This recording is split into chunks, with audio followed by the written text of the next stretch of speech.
Welcome to Proverbs, Parables, and Psalms, y'all. This is just too much fun. All right, so we're going to get started today. We're going to talk about the parable of Sower. So, what we're going to do is we're going to start off with a couple of proverbs that are kind of selected for this purpose, and then we'll go through the parable, and then close it out with a few psalms that are selected for this. So, if this is the first time with me, my name is DJ. And if you can't tell, I'm yet again flustered. So let's dive into this as I figure out once again how to do this. Yay! We're going big text today. How's that? Getting things even more better. So this is Proverbs 4 in the Y'all translation of the Bible. Keep your heart with all diligence, for out of it is the wellspring of life. Keep your heart with all diligence, for out of it is the wellspring of life. And then we are going to go back to Proverbs 2:6 for our next one here. Okay, that sort of worked. For Yahweh gives wisdom, out of his mouth comes knowledge and understanding. For Yahweh gives wisdom, out of his mouth comes knowledge and understanding. Oh, you know what? Just want to point this out that this translation is um, very specific in the way it does pronouns, so and that sort of thing. So just something to note here. Um, we are this gets a little confusing because when it's obvious in the original text, I think they do this as the pronouns um, as a specific like all caps kind of thing. So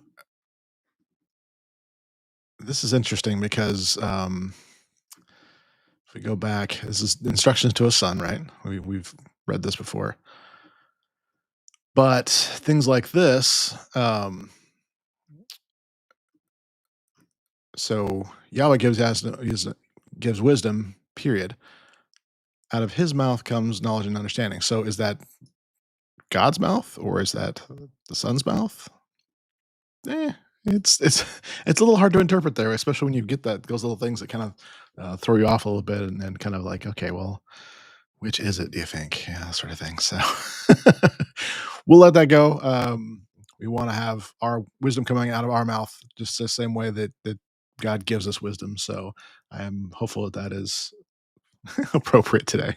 So let's do this. Let's go to Matthew chapter 13, the parable of the sower. All right, y'all. The same day Jesus departed the house and sat by the sea. Such large crowds gathered around him that he entered into a boat and sat on it while all the crowd stood on the shore. He told them many things in parables, saying, a farmer went out to sow. As he sowed, some seeds fell by the roadside, and then the birds came and devoured them. Others fell on rocky ground, where they didn't have much soil.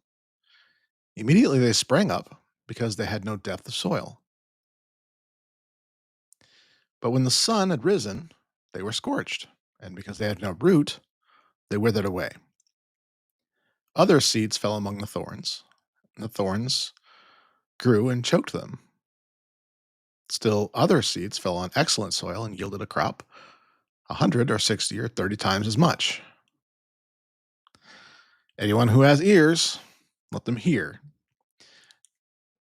So this is a cool way Jesus often kind of interrupts himself, I guess you could say. It's just like, you know what? This is what I'm going to tell you. This is what I'm going to say to you. Pay attention, y'all. But I think what what I want to do is I originally just planned on reading that parable alone, but this is one of those times where Jesus actually explains the parables. So let's go on. The disciples came and said to him, "Why do you speak to them in parables?" He answered them, "Y'all have been granted to know the mysteries of the empire of the heaven, but it has not been granted to them. For whoever has been, this is good. For whoever has will be given more and will have abundance. But whoever doesn't have, even what they have will be taken away. Now, notice here that that is a reference to, it gets referenced again. That same thing gets repeated in my current favorite, least favorite parable of the talents. So it's a hard thing to read because we're saying, okay, yeah, if you have, you'll be given more and have abundance, but if you don't have it, you what you have will be taken away. Now, I think that speaks to many things, but it's one of those things where it's just like you have to have a starting point. You have to have something to get there. You have to have some heart of the matter, which in this case is exactly what Jesus is talking about. So, verse 13, therefore I speak to them in parables because that seeing they don't see, and hearing they don't hear, neither do they understand. And in them, the prophecy is Isaiah is filled, saying, y'all will keep hearing, but not understand. Y'all will keep hearing, y'all will keep seeing, for this people's heart is grown callous. Their ears are dull of hearing. They have closed their eyes. Otherwise, they might perceive with their eyes, hear with their ears, understand with their heart. Otherwise, they might perceive with their eyes and would turn again. But blessed are y'all's eyes because they see, and y'all's ears because they hear. Y'all, again, meaning not an individual, all y'all. For truly I tell y'all that many prophets and righteous people desired to see what y'all see, but didn't see it, and to hear what y'all hear, and didn't hear it. Therefore, y'all listen to the parable of the farmer. Here we go. When anyone hears the word of the empire and doesn't understand it, the evil one comes and snatches away what has been sown in their heart. And I have to say it as a Star Wars fan, we're not capital E Empire. So it's a different type of translation um, with this, where it's like, okay, what we're talking about here is the kingdom of heaven, which I think is often confusing.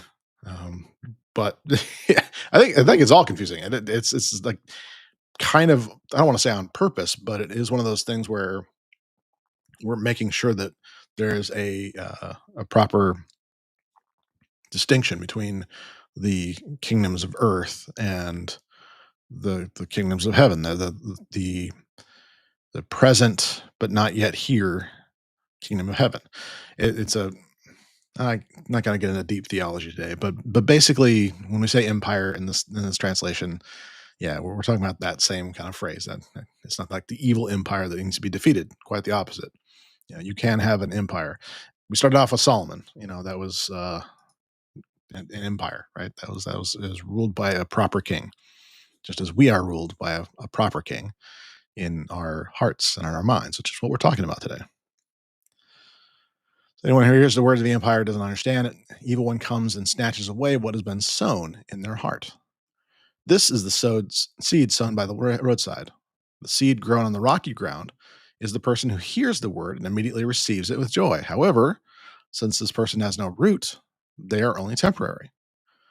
When oppression or prosecution arises because of the word, they immediately fall away.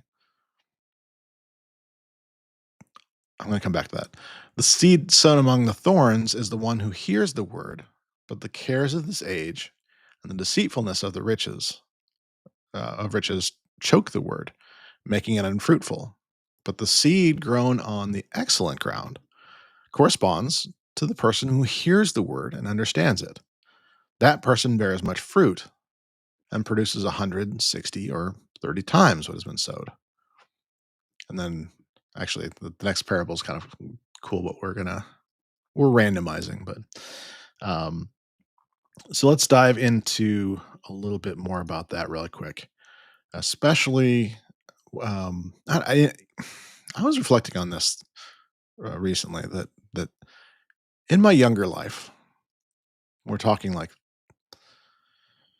we're talking 30 years ago. Um encountering people that had recently accepted Christ or things like that. They received it, but they had no root. And I didn't know how to help them in that. It wasn't that I just assumed that it was the church's job per se, but I didn't feel worthy of it. I didn't feel like I was a good enough example. I had my own guilt problem going on. I felt that I was not, that they needed to find a better example than me.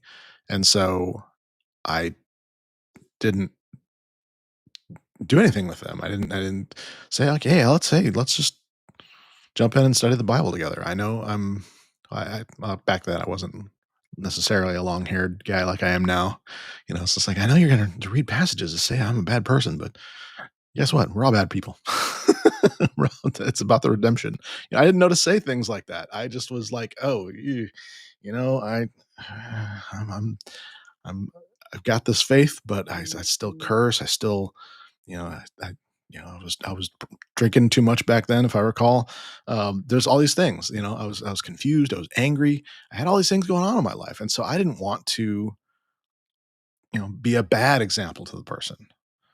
So they had no root. They were around me, who was, not living it out well, and so I unfortunately have to say that they abandoned their faith. It was not long before um, the it wasn't persecution in their particular example. It was something where it was a misunderstanding, and they fell away. Um, but also the cares of the age is an interesting phrase, isn't it? Because every age has cares that take people away from the word. And hey, you know what? I'm right there with it. Right? I'm a walking example of this. I will confess to you and say that there's a lot of my life, just my personality type. Something we'll maybe get into one of these days. Tell you more about that, but um, very much on the disc um, indicator. I am more of a C than I like, which means that I like to have things uh, kind of more ordered, compliant kind of things. And so when I do something, I expect a result. And so when I have things that don't produce the kind of result that I want, I very often will abandon them before they're actually complete. It's a little glitch that I have in my particular matrix. And so very often the cares will get me away from the world, and cares will get me a lot of away from a lot of things. I struggled getting into a workout this morning. It wasn't even that great of a workout, but I struggled to even do that. Just to I was, oh no, I really should get going. I really should get better prepared for this broadcast. Yeah, yeah. Well, and I really should check my email. And well, actually, what I really need to do is make sure everybody's okay on Facebook. I really need to just make sure. Just to scroll through. Just I'm going to check everyone. I'm going to just make sure that the entire internet is okay before I do anything that like working out or getting to the word. I'm just going to do that first. I'll just lay here. I'm being overly dramatic, yes, but it's in a way to make you see that this is what this is like. If we hear the word, but we're um, deceived by cares, by got to go out to work, you gotta hustle for it, that sort of thing. All these kind of things are or through that. Um, but like he mentioned about Isaiah, if you are a person that hear the word and understand it, that person bears fruit. And again, it's a good corollary to what we saw in the parable of talents, because that understanding is what amplifies that. Now, does that mean that you understand it and automatically, ding, it's like an instant kind of thing? No. When you're bearing fruit that produces more, there's an implication here that that takes time. You know, fruit is not born and sowed and just everything happens immediately. That's not how this works. We have to have that word in our heart that it's there, we understand it, and we let that transform our heart. It doesn't mean that we have to get it right. It doesn't mean we have to have it perfect. Quite the opposite. We just have to get it. It's not hard. This is the amazing thing about this is that the the cares of the world, the enemy, all these things will make us believe that we need to do more than we're doing. Is oh well, you read today. That's all you can do, really. Or if that even. It's like, well, you might not even you shouldn't even read. I mean, there's so many translations out there. Are you sure it's even correct? Maybe just you know go watch another YouTube video or something. I'm just saying it like it is here. So we need to have this in our heart. That's where this is grown, and that's what produces the seed here. So um, to end us off today, let's go to come on now. Hold on, why are we being this way? We'll get this down one of these days. Let's go to Psalm 119, and I'm gonna go through 9 through 11 today. Beth, hmm. How can a young man keep his way pure? By living according to your word. With my whole heart I have sought you. Don't let me wander from your commandments. I've hidden your word in my heart that I might not sin against you. You kind of just want to go on, don't you? But we'll end there today. Um, so that really is instructions for living. It's just like if I can say anything, it doesn't matter your age, but young men especially. I mean, even me, you know, knocking on the door of 50 here. Actually, the door is halfway open. Well, let's call it like it is. I've got like 2 weeks. Uh, um, young man is hard for me to accept as a definition. Although some will probably call me young, some will call me old, and whatever. But I tend to overcomplicate things. Really, what it is though is just living according to your word. Why do we make that so hard? Why do we make that so incompatible with our life? So it's like, don't let me wander. Don't let the cares of the cares of the world cause me to wander. So what does it mean to hide your word in your heart, in my heart? It really means that it's hidden is a weird word for that. Um, because we're not hiding it in the sense of like nobody else can see it. But at the same time, it needs to be something where it's there in such a way that that is kind of what we're doing, right? We are saying, okay, well, this is how I need to be at the core, and people should know that by seeing my actions. So they're not seeing the word, they're not hearing my words, they're seeing my actions. But also, it's because it'll guide everything about it and not sin against God. Um, it's again, we're not even though we seek perfection, we're not able to achieve it. There was this one guy, but you know, it's just not possible for us not to sin. But we still seek that. We seek to reduce that as much as possible, and the way we do that is not by guilting ourselves into it. The way we do that is by having that relationship with Scripture and making that sure that that is truly guiding us.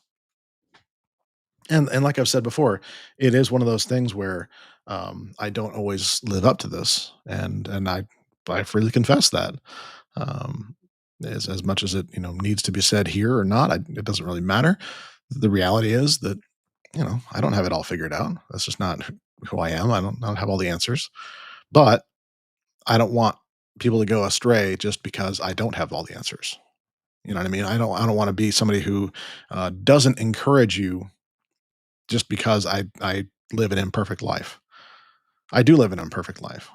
It is just the nature of this particular beast, if you will, of our lives. I do forget sometimes. It's one of those things where I learned in my life to put things into practice to make sure I do these things. It's much easier for me to talk about things sometimes than to actually just read them.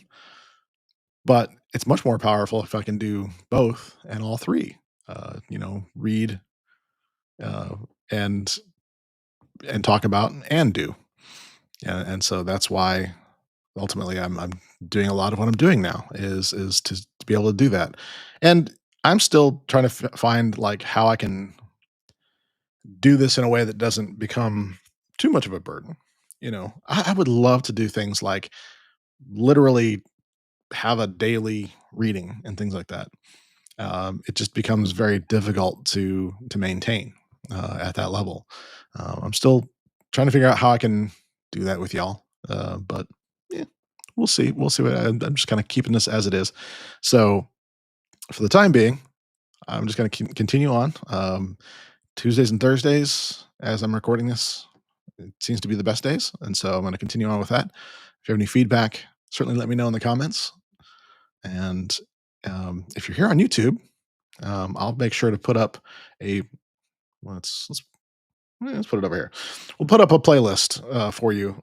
We've done a proverb every day for almost a year. We did that in various translations.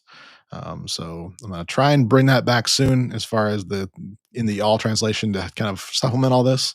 There's just a lot of different projects I've got going on, and sometimes it's just easier to have a conversation. So in any case, check that out when you get a chance. If not, just see you next time. Be blessed by the best. Then go be a blessing to all the rest. Love you guys. See you next time.